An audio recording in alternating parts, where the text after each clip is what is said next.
tous. Alors nous allons poursuivre notre chapitre sur les frontières avec cette reprise, après ces vacances qui j'espère ont été profitables pour vous, ou du moins reposantes. Et nous allons poursuivre plus particulièrement notre partie sur l'histoire des frontières, puisque nous sommes en train d'essayer de comprendre comment les frontières, comment leur définition, comment leur expression, comment leur traduction réelle aussi sur le terrain, a évolué depuis l'Antiquité.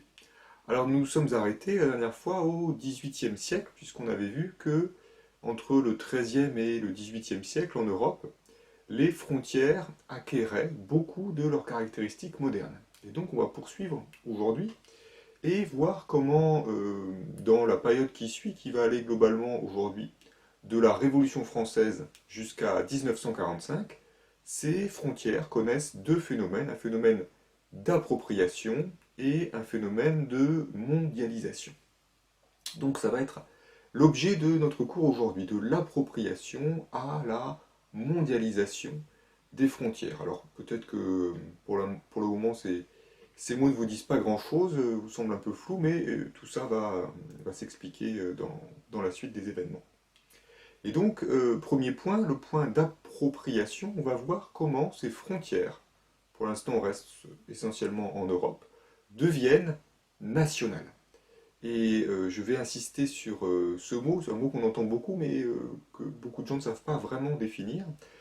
Comment est-ce que les frontières qui existent en Europe deviennent nationales entre la Révolution française et le XIXe siècle, essentiellement. Alors, euh, vous vous rappelez, on est toujours dans le même processus intellectuel. Dans le sens où pour comprendre l'évolution de la frontière, il faut comprendre l'évolution de l'État. Puisque la frontière, c'est un des attributs de l'État et que son évolution, logiquement, suit l'évolution de l'État. Or, la fin du XVIIIe et le début du XIXe siècle, c'est le moment où les États deviennent des États-nations. Un État, vous savez, hein, c'est un territoire délimité par des frontières et gouverné par, et géré par un gouvernement souverain. Euh, une nation, c'est un peuple, c'est-à-dire un groupe d'hommes qui ont des caractéristiques communes étroites, une langue, une manière de vivre, une manière de penser, etc.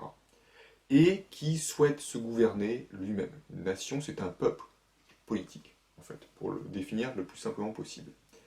Un État-nation, c'est quand les deux concordent.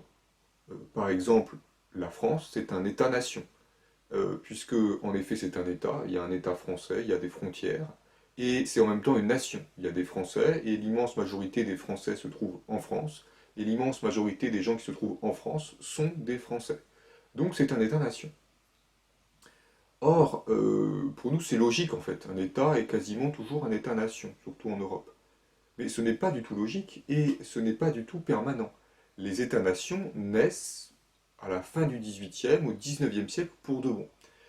Puisqu'auparavant, ce sont juste des États. Ce sont des territoires qui appartiennent essentiellement à des rois et qui ne correspondent pas forcément aux frontières des peuples. C'est quelque chose qu'on avait vu dans notre cours précédent. Et donc, euh, cette modification, c'est quelque chose d'important. Puisque ça va donner une signification ethnique et culturelle aux frontières.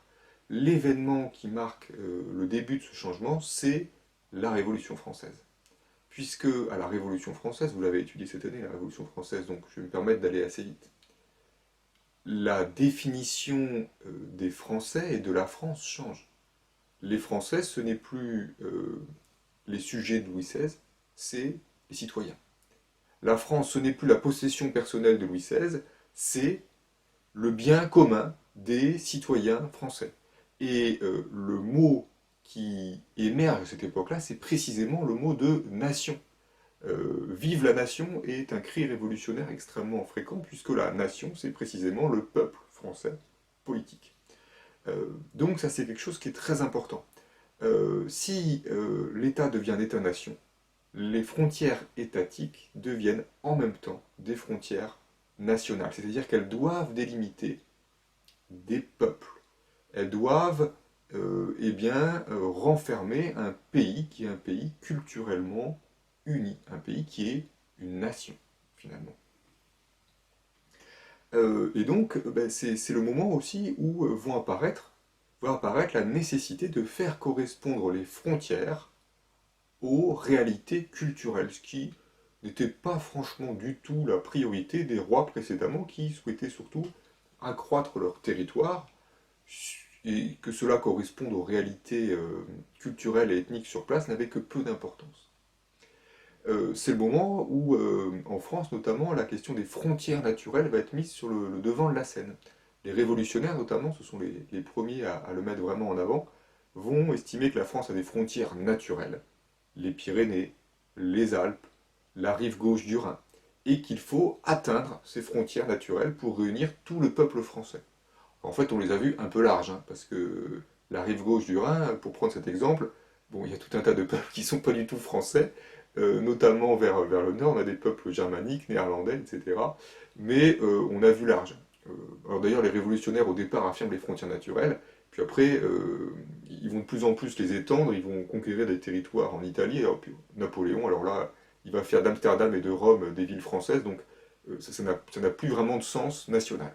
Mais toutefois, c'est quand même la Révolution française qui met cette nouvelle définition de la frontière sur le devant de la scène. Or, la Révolution française est un événement colossal dans l'évolution politique, intellectuelle, sociale du monde, pas que de la France, de l'Europe et du monde. Et donc ça met en place aussi de nouveaux concepts politiques, et ce concept de frontière nationale, eh bien, il va être de plus en plus déterminant pour la suite des événements. Et en fait, au XIXe siècle, eh bien, ce concept va se généraliser. Les frontières deviennent de plus en plus des frontières nationales. Et on peut le voir en observant précisément l'évolution de ces frontières. Alors je commençais par un exemple qui est l'exemple de l'Italie. Vous voyez ici les limites, les frontières au sein de l'Italie à deux dates, 1850 et 1870. Alors déjà, l'Italie c'est très récent, hein. L'Italie ça fait 150 ans que ça existe. Avant, l'Italie ça n'existe pas. Par contre, les Italiens ça existe. Il y avait quand même des gens qui avaient conscience qu'ils partageaient beaucoup de caractéristiques, des langues, des manières de vivre, de la gastronomie, que sais-je, mais ils n'avaient pas d'État. Il y avait une nation sans État. En 1850, on le voit sur cette carte, eh bien, on a plusieurs petits États. Royaume des deux Siciles, État de l'Église, duché de Parme, duché de Toscane, royaume de Piémont-Sardaigne, etc. Et puis on a des parties du nord de l'Italie, Lombardie, Vénétie, qui appartiennent à l'Empire d'Autriche. Donc en fait, on a plein de petites frontières étatiques qui ne correspondent pas à des peuples ou des nations, ou du moins qui correspondent peu. En 1850, les gens en Italie se sentent essentiellement italiens. Ils ne se sentent pas des deux Siciles, ils ne se sentent pas toscans, ils se sentent surtout italiens. Et ça c'est quelque chose que vous allez voir ou que vous avez déjà vu en histoire-géographie cette année. Le royaume de Piémont-Sardaigne va en quelque sorte prendre les devants, et notamment sous l'impulsion d'un homme qu'on appelle Garibaldi, va réussir à unifier la péninsule italienne, et vous le voyez, 20 ans plus tard, en 1870, on a un seul royaume d'Italie.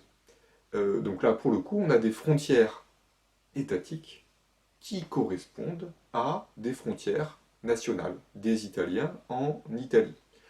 Alors, il y a quelques difficultés quand même, hein. C'est que vous voyez en haut, on a le Trentin, l'Istrie, qui sont des régions qui d'ailleurs aujourd'hui appartiennent à l'Italie, qui sont en fait peuplées d'Italiens, mais qui appartiennent toujours à l'Empire d'Autriche-Hongrie en 1870 et seront récupérées plus tard, ces terres.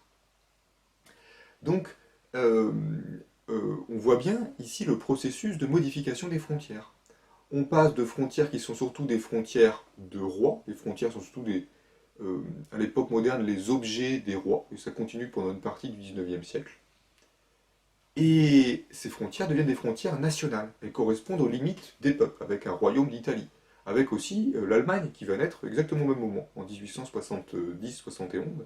L'Allemagne naît, cette fois-ci sous l'impulsion de la Prusse, et tous les petits États italiens, tous les petits États allemands, toutes les petites frontières intérieures à l'Allemagne disparaissent de ce fait-là.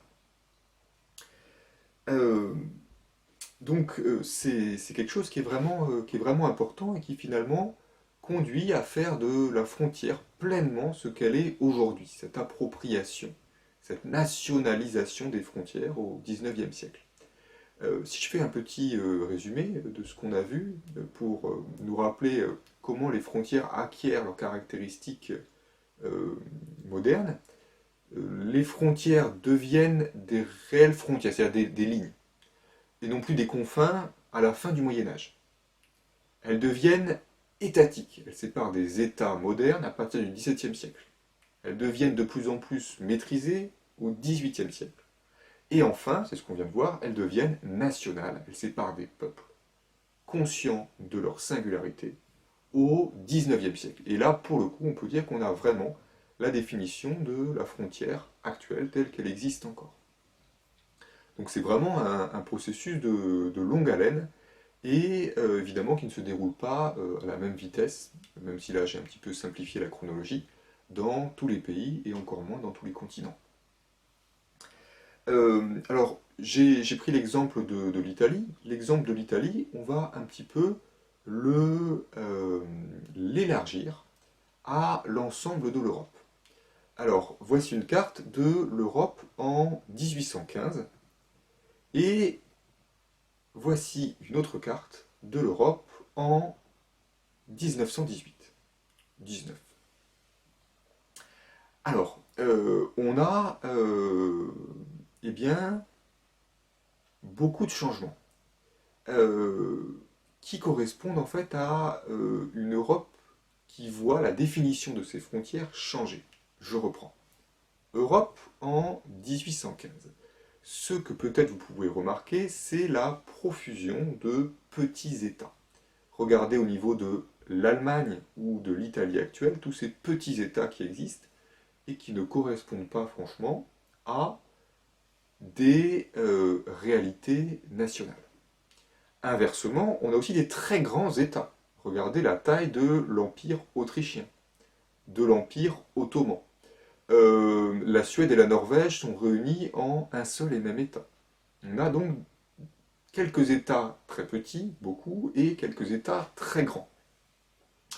Inversement, après la Première Guerre mondiale, eh bien, regardez à quel point cette carte s'est en quelque sorte homogénéisée. Euh, les grands empires ont disparu. Il n'y a plus d'Autriche-Hongrie. Ça a donné lieu à de nouveaux pays qui sont en orange sur cette carte. Autriche, Hongrie, mais aussi Tchécoslovaquie, Yougoslavie et une partie de Roumanie. L'Empire ottoman n'existe plus. Ça permet de faire naître la Bulgarie et aussi plein d'autres États, cette fois-ci au Moyen-Orient qu'on ne voit pas sur cette carte. L'Empire russe a aussi perdu des territoires au profit de pays qui sont à nouveau des États-nations. Estonie, Lettonie, Lituanie.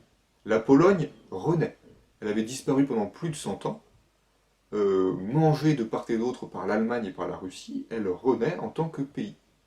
La Pologne avait disparu, mais les Polonais, eux, n'avaient pas disparu. Il y avait toujours des Polonais. C'était une nation, mais sans État. Ça devient un État-nation. Bref, plus largement, en fait, on a une Europe qui est complètement redessinée, et des frontières qui correspondaient à des frontières surtout royales, à des frontières qui étaient certes des frontières étatiques, mais pas des frontières nationales, deviennent, pour le coup, des frontières nationales. L'Europe est en fait redessinée selon ce qu'on appelle le principe des nationalités. Le principe des nationalités, c'est le principe selon lequel les frontières des États doivent correspondre aux limites entre nations. C'est ce que je viens d'expliquer, tout simplement. Eh bien, en effet, ce principe de nationalité qui gagne en puissance pendant tout le XIXe siècle, il triomphe avec la victoire franco-anglaise des États-nations pendant la Première Guerre mondiale, Et le traité de Versailles qui met fin à la Première Guerre mondiale, eh bien, redessine complètement la carte d'Europe selon ce principe des nationalités. Et ce processus de longue durée, eh bien, il va continuer d'ailleurs hein, jusqu'à aujourd'hui, hein, parce que un pays comme la Yougoslavie, qui existe à l'issue de la Première Guerre mondiale, va à nouveau exploser selon le principe des nationalités et donner lieu aujourd'hui à des pays tels que la Serbie, la Croatie ou Monténégro. Bien. Donc on peut voir comment au cours du 19e siècle, les frontières étatiques deviennent en plus des frontières nationales. Or, ces frontières nationales sont dans la première moitié du XXe siècle des enjeux et des théâtres des guerres mondiales, et on va voir en quoi c'est très lié avec leur nouveau statut de frontière nationale. Euh, alors, c'est pas nouveau hein, que les frontières soient les lieux privilégiés des conflits. Je vous l'ai dit, c'est le cas dès l'époque moderne, dès le XVIe siècle globalement.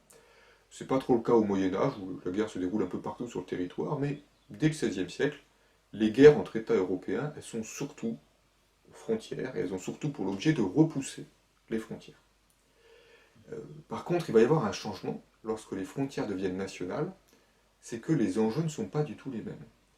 Quand les frontières étaient encore des objets des rois, finalement, pour un souverain, perdre telle ou telle partie de son territoire, si on ne prête pas attention aux réalités ethniques et culturelles sur place, c'est pas si important. On se dit, bon, je le récupérerai la fois d'après, ou je le récupérerai pas, ou je vais l'échanger contre telle autre partie sur laquelle je vais m'étendre. Ça n'a pas une grande importance affective, sentimentale, identitaire.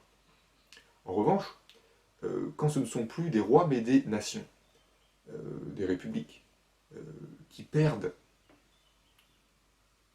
une partie de leur territoire, là ça devient important parce que c'est une partie du territoire national qui est perdue. Et donc c'est vu comme beaucoup plus important et comme beaucoup plus grave. Ça correspond d'ailleurs aussi au changement des armées. Les armées à l'époque moderne, ce sont des armées royales, des armées aristocratiques. Et ça reste une petite minorité de la population qui fait partie de l'armée, même à la Révolution française et au début du XIXe siècle. Mais au cours du XIXe siècle, les armées elles-mêmes deviennent des armées nationales, des armées massives, où tous les jeunes hommes de chaque pays sont conscrits, c'est-à-dire sont recrutés de manière obligatoire pour faire partie d'un service militaire et pour aussi aller défendre les frontières. Donc, ça change tout. Les guerres aux frontières deviennent d'une importance cruciale, puisque ce n'est plus un simple jeu géopolitique. Perdre une guerre, ça signifie voir sa frontière reculer. Voir sa frontière reculer, ça signifie qu'elle ne correspond plus à la nation. Ça signifie que des frères et des sœurs sont désormais dominés par un pays étranger. Et donc, ces guerres aux frontières gagnent en intensité au XXe siècle, à la fin du XIXe et au XXe siècle, parce que les frontières deviennent cruciales.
Germanisé la plaine, mais notre cœur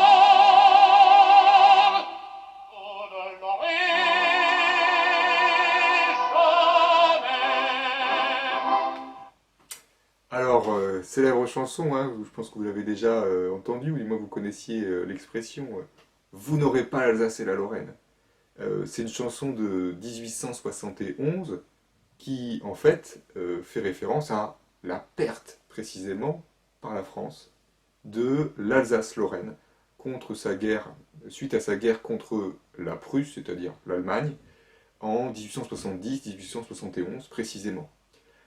Et ça nous montre bien le drame de cette perte pour les Français.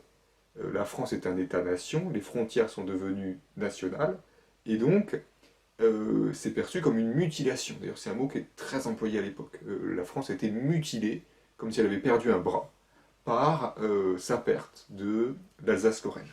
On le voit à certaines de ses paroles, hein. Lorsque, par exemple, elle mentionne nos monuments où flottent leurs bannières. Les monuments alsaciens, lorrains, restent français, dans l'idée de l'époque, mais même si ils flottent la bannière allemande. Les frontières en fait ethniques, culturelles restent les mêmes, même si les frontières étatiques ont changé.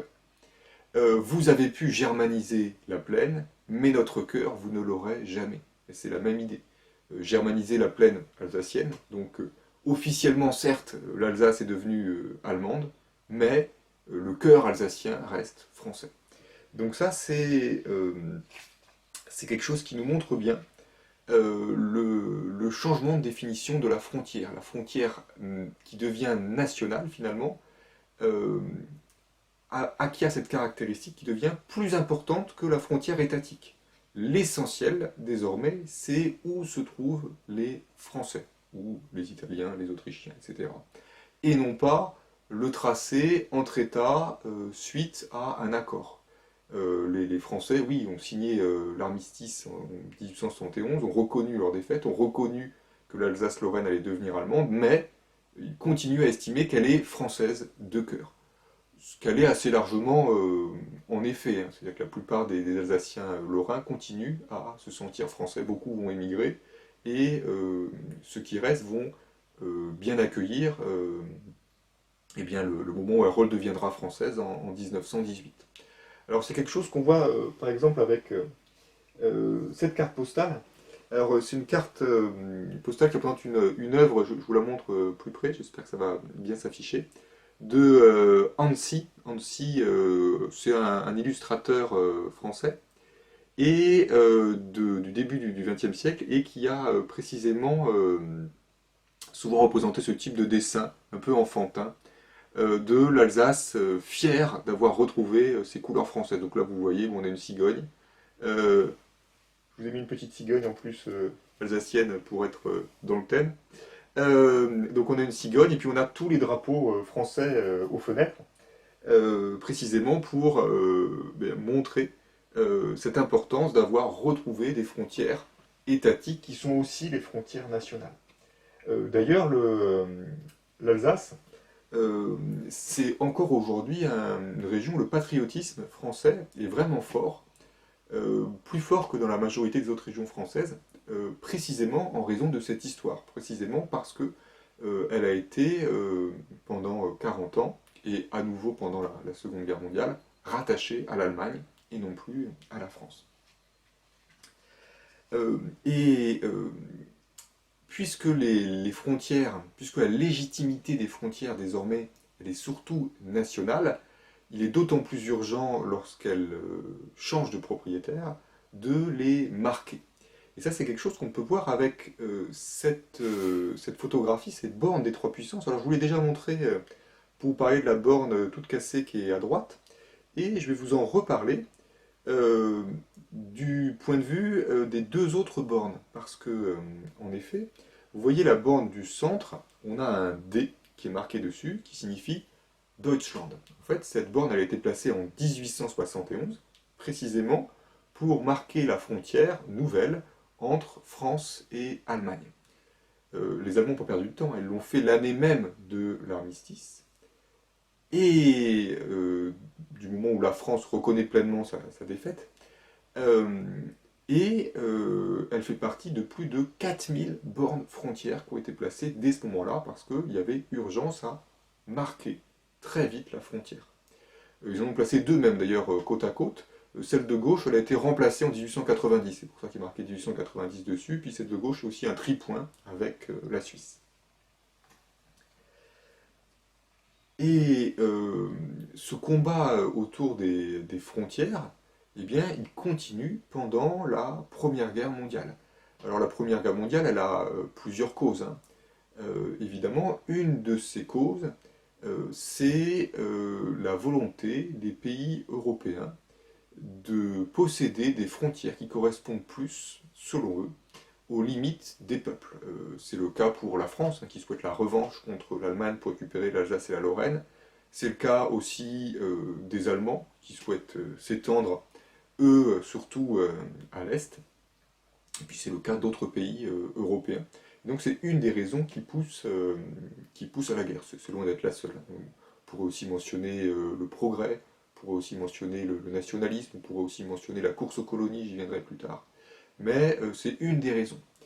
Et du coup, cette Première Guerre mondiale, c'est une guerre qui se déroule essentiellement aux frontières. C'est une guerre de position, c'est-à-dire une guerre où, passé les premiers mois et avant les derniers mois de la guerre, euh, on bouge peu. Une guerre de tranchées, de position, que ce soit entre la France et l'Allemagne, entre l'Italie et l'Autriche, ou que ce soit dans les Balkans, et où chaque pays essaye de tenir pour tenir sa frontière. Les frontières entre 14 et 18 en France, elles sont appelées comme des frontières sacrées. Et il faut tenir. Ce sont vraiment des termes de l'époque, précisément parce que ça correspond à une nécessité pour garantir le territoire national. On ne savait pas quand la guerre allait s'arrêter, ni sur quelle position, et donc il était essentiel de gagner 5 km, 10 km, 15 km pour eh bien, récupérer le maximum de territoire national. Donc ça, c'est vraiment quelque chose qui est absolument essentiel et qui explique aussi la violence de la guerre. Puisque les frontières sont d'autant plus sacrées lorsqu'elles sont nationales. Évidemment, c'est compliqué de savoir où s'arrêtent les nations. L'Alsace est considérée française par les Français et allemande par les Allemands, évidemment. On peut voir ça aussi entre l'Italie et l'Autriche, puisque l'autre zone de conflit particulière en Europe, c'est la frontière austro-italienne. Alors on peut voir ça par exemple sur cette carte. Euh, cette carte, elle est issue d'un magazine français qui s'appelait L'Illustration, c'est un supplément à l'Illustration, de 1915, 10 juillet 1915. En fait, c'était une carte qui était incluse dans ce magazine pour permettre aux lecteurs de comprendre des événements de la Première Guerre mondiale, puisqu'on parlait souvent de tel village, de tel fleuve qui avait été pris, de telle bataille qui avait eu lieu, et ça permettait eh bien, aux lecteurs de comprendre, pourquoi pas de replacer les déplacements des troupes et de comprendre finalement l'évolution de la guerre sur ce front austro-italien. Là, on est, pour vous repérer, euh, au nord-est de l'Italie. Ici, vous avez l'Adriatique, là, c'est Venise, et ceci que peut-être vous voyez, c'est la frontière entre l'Italie et l'Autriche, à l'époque, Autriche-Hongrie. Or, ça nous montre bien un petit peu la difficulté des frontières nationales et de tracer cette frontière nationale. Vous vous rappelez, dans ce que je vous ai montré juste avant, en 1870, le royaume d'Italie est uni, mais il y a des terres qu'on appelle irrédentes. Des terres irrédentes, ce sont des terres qui sont encore réclamées par l'Italie parce qu'elle estime qu'elles lui appartiennent. Et c'est notamment le cas du Trentin, le Trentin c'est ici, et de l'Istrie. L'Istrie c'est ici. Et si je prends par exemple le Trentin, une des villes principales, c'est Bozen. Bozen, c'est un nom autrichien, et là, entre parenthèses, j'ai marqué Bolzano. Bolzano, c'est un nom italien. La ville a deux noms, un nom autrichien, un nom italien. Et en fait, bien plus largement, on a populations italiennes et autrichiennes qui sont mêlées dans cette région-là. Et d'ailleurs, les populations autrichiennes qui sont un petit peu en partie avec un mode de vie italien et vice-versa. Du coup, même en partant du principe des nationalités, il est très difficile de savoir si cette région est italienne ou si elle est autrichienne. Et c'est ce qui va justifier aussi eh bien, les conflits qui vont avoir lieu pendant la Première Guerre mondiale et après. On a toujours une région qui n'est pas vraiment en conflit entre l'Italie et l'Autriche, mais notamment des populations du nord de l'Italie qui réclament une autonomie plus grande, notamment dans ce qu'on appelle le Sud-Tyrol, parce qu'elles s'estiment finalement assez germaniques, assez autrichiennes. On a beaucoup d'Italiens d'ailleurs qui ont des noms autrichiens dans cette région qui était auparavant l'Autriche. Euh, Bien, ça c'est pour la Première Guerre mondiale. Pour la Deuxième Guerre mondiale, eh bien, je vais aller plus vite, mais c'est globalement la même chose, dans le sens où la Deuxième Guerre mondiale est aussi en partie une guerre de frontières. Alors, pas seulement, hein, c'est aussi une guerre idéologique, c'est aussi une guerre qui est liée au nationalisme, euh, mais c'est aussi une guerre de frontières. C'est aussi une guerre où l'Allemagne souhaite récupérer des frontières plus vastes que celles qu'elle a perdues en 1919. Où l'Italie, qui a été un peu frustrée par des gains territoriaux qu'elle estime trop légers en 1918, souhaite aussi une certaine revanche, etc. Et donc, eh bien, on a ces frontières qui redeviennent aussi les lieux de combat des puissances européennes. Alors on verra dans le cours prochain pourquoi c'est quelque chose qui change après 1945 et quelles mesures ont été prises qui rendent moins importantes aujourd'hui ces possibilités de guerre frontalière. Euh, Ça, c'est pour l'Europe. On va toutefois ne pas se contenter de ce point-là, on va élargir un petit peu au reste du monde et on va comprendre quel va être l'élargissement, la mondialisation des frontières à l'européenne dans le monde, notamment par le biais de la colonisation. Donc ce qu'on va voir dans cette dernière partie de ce cours d'aujourd'hui, c'est le rôle de la colonisation. Euh, En effet, lorsque l'Europe colonise le monde, elle exporte aussi ses concepts politiques. Elle exporte le concept notamment d'État et au XIXe siècle d'État-nation. Et de la même manière, elle exporte le concept de frontières, et de frontières étatiques, puis de frontières nationales au XIXe siècle. Et donc c'est ce qui explique la mondialisation de ces frontières, alors qu'auparavant, on avait certains territoires, notamment en Afrique, où les États modernes étaient beaucoup moins nombreux, qui avaient encore eh bien, des confins qui séparaient les peuples ou les proto-États ou les États. Euh, Désormais, il va y avoir des frontières. Alors, ça se déroule surtout à la fin du XIXe siècle. La colonisation européenne du monde, elle démarre avec les grandes découvertes, à la fin du XVe, XVIe siècle. La découverte de l'Amérique, l'arrivée des Espagnols et des Portugais en Asie, etc. Elle va continuer pendant toute l'époque moderne, mais le grand coup d'accélérateur, c'est la fin du XIXe siècle et le début du XXe siècle. C'est le grand coup d'accélérateur puisque les pays européens à ce moment-là gagnent en puissance, gagnent en capacité d'action, en capacité économique, en capacité de transport, sont désireux aussi d'exprimer leur puissance, sont désireux de gagner des territoires, d'avoir des ressources premières et de trouver aussi des marchés pour exporter les produits industriels qui sont en train de se multiplier grâce à la révolution industrielle. Donc toutes ces raisons font que la colonisation devient de plus en plus importante.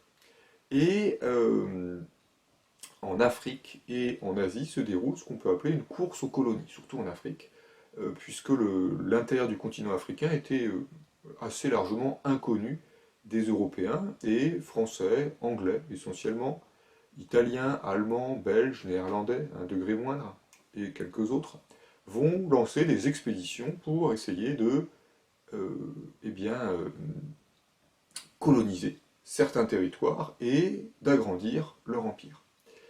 Et ça provoque évidemment quelques conflits, puisqu'on a parfois des missions de deux pays différents qui se retrouvent au même endroit, et qui parfois manquent eh bien, de s'affronter. Ce qui pose évidemment un gros problème, parce que ça fait courir le risque d'une guerre européenne. Alors pour éviter ça, les États européens s'entendent et se réunissent dans ce qu'on appelle la conférence de Berlin, qui a lieu entre 1984 et 1985. Alors là, vous pouvez voir une gravure d'époque d'un journal allemand, et cette conférence de Berlin, on le voit assez bien dans la scène qui est figurée à l'arrière-plan, même si elle est sans doute un peu imaginée, hein, cette scène. Hein. C'est surtout illustratif. Hein. L'enjeu est de se découper l'Afrique. Cette conférence, elle a lieu à Berlin, mais en fait, tous les États européens envoient des diplomates pour discuter, d'une part, de certains accords sur des territoires précis, d'autre part, de règles générales pour éviter les conflits lors des entreprises de colonisation. Et ce qui ressort surtout de cette conférence, c'est que la discussion doit primer sur le conflit. Et que donc, euh, il faut un pays qui souhaite coloniser doit le faire dans un territoire qui ne l'a pas déjà été auparavant et ne peut réclamer un territoire qu'une fois qu'il est réellement occupé et après l'avoir notifié aux autres pays européens. Et certaines zones font l'objet d'accords précis, notamment les fleuves et les littoraux, puisqu'ils doivent être accessibles au plus grand nombre pour permettre le commerce et la circulation. Euh, L'enseignement principal de cette conférence de Berlin, c'est donc la discussion avant tout pour les Européens et l'accord avant tout.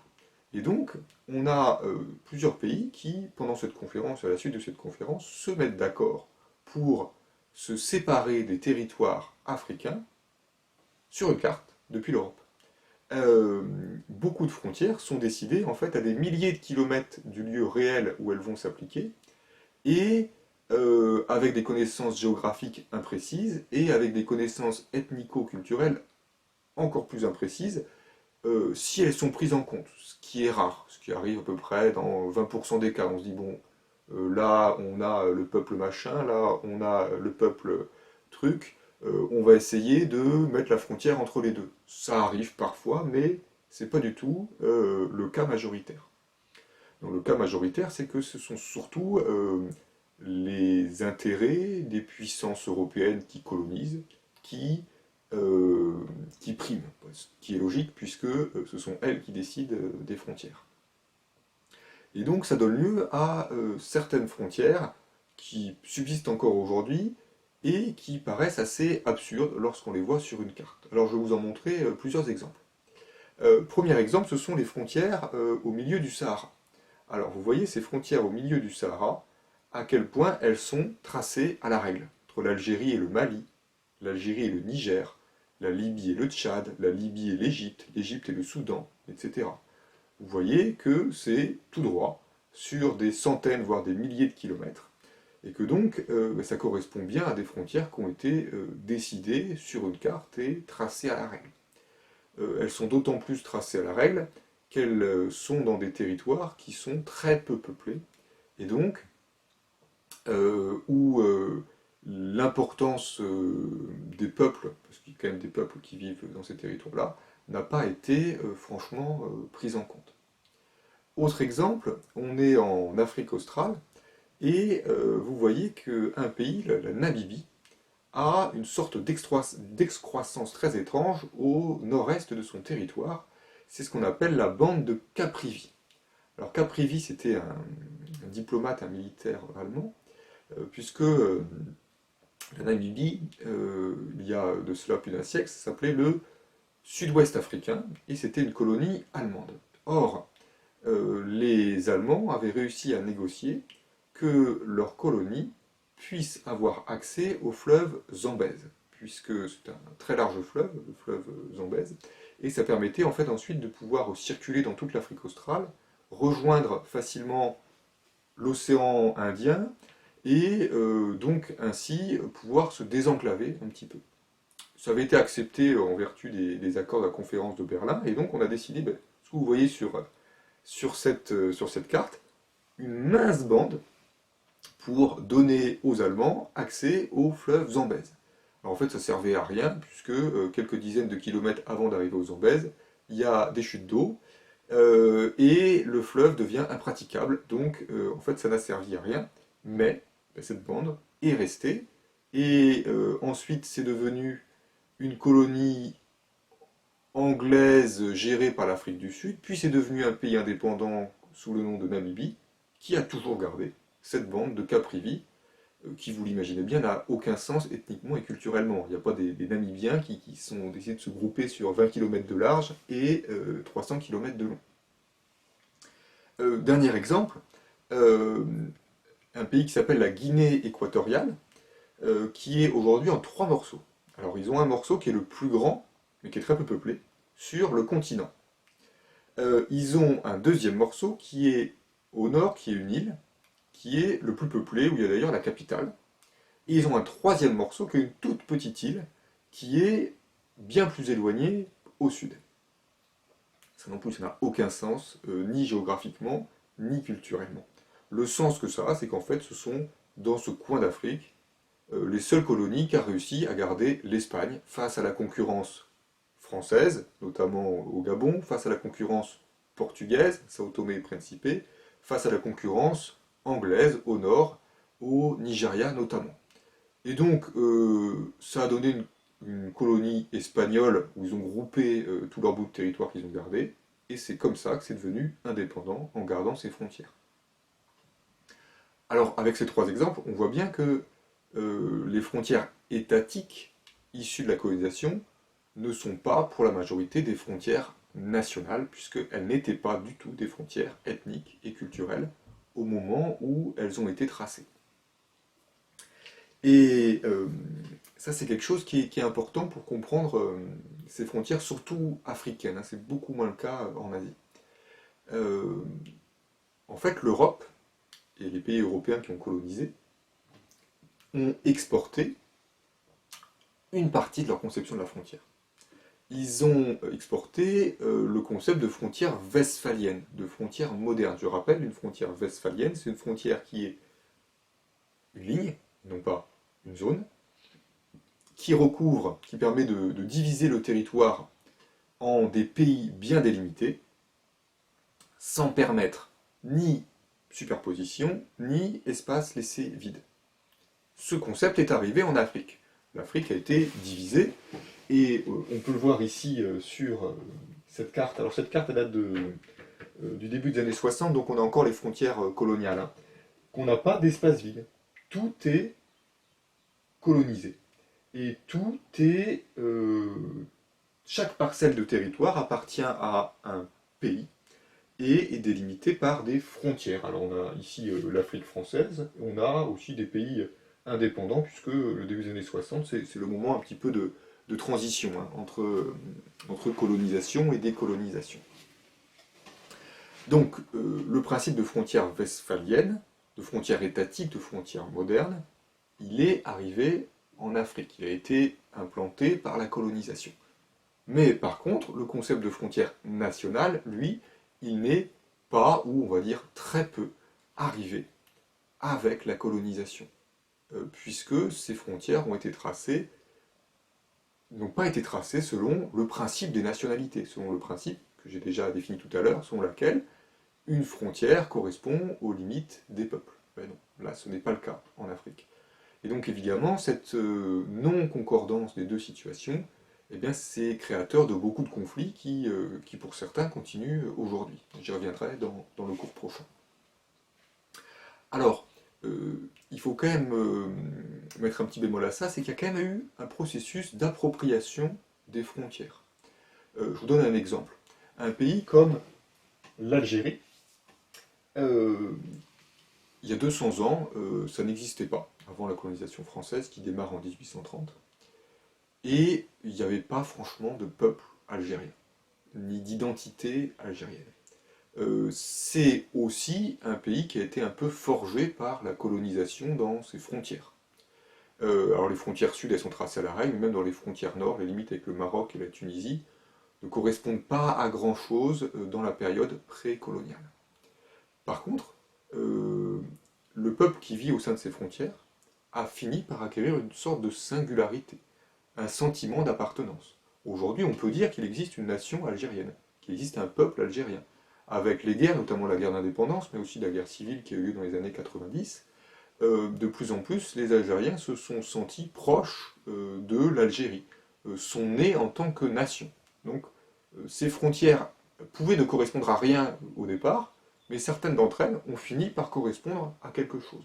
Pas toutes, mais c'est un processus qui gagne de plus en plus en importance au fur et à mesure que passent les siècles, que passent les événements qui peuvent permettre de souder une nation. Bien. En conclusion, on a pu voir hein, dans ce cours qu'en 150 ans, entre la toute fin du XVIIIe siècle et la Seconde Guerre mondiale, eh bien, on a eu un double processus d'appropriation des frontières qui sont devenues en Europe, dans une partie du monde, des frontières nationales, et processus de mondialisation des frontières, notamment avec la colonisation de l'Afrique et de l'Asie, puisque le reste du monde avait déjà des frontières, puisqu'il était largement européen auparavant. Et donc, ces frontières qui, toutefois, elles n'étaient pas entièrement des frontières nationales. On continuera pour voir sur un dernier cours ce qui se passe après 1945 pour l'histoire de nos frontières. Bonne journée à tous. Nous